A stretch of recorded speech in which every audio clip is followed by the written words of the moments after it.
second time, and I call the member for Werriwa. Thank you, Deputy Speaker. I rise to make my contribution to the Foreign Acquisitions and Takeovers Fees Imposition Amendment Bill 2024. The measures in this bill will take effect from the 1st of April 2024 or the day after the bill receives royal assent, whichever occurs later.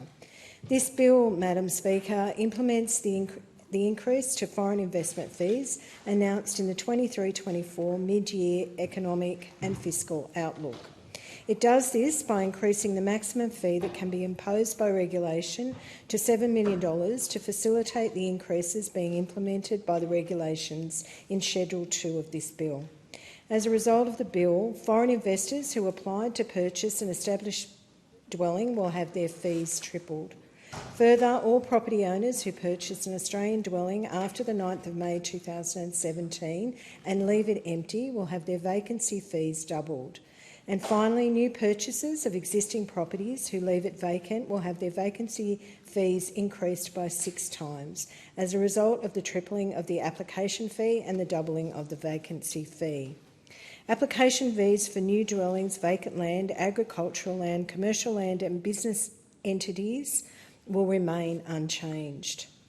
Regularly, constituents come to me and complain about overseas investors, particularly when they leave their properties empty, and the potential issues, particularly in my part of the world, for home buyers and for people seeking to rent when there are empty properties. The government puts the interest of Australians seeking to find somewhere to live or to buy their first home first, and these changes are our way of doing something to make a difference in this space. Higher fees for the purchase of established homes, increased penalties for those that leave the properties vacant, and strengthened compliance will help ensure that foreign investment in residential property in Australia is in our national interest. Importantly, application fees for new dwellings and vacant land remain unchanged. The Treasury Laws Amendment Bill, which is also being debated today, amends the International Tax Agreements Act 1953 to clarify that foreign investment fees and similar state and territory property taxes prevail to the extent of any inconsistency with Australia's double tax agreements.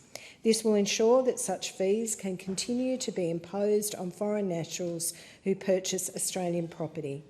This measure will have a retrospective effect, applying the relevant taxes that are payable on or after the 1st of January 2018.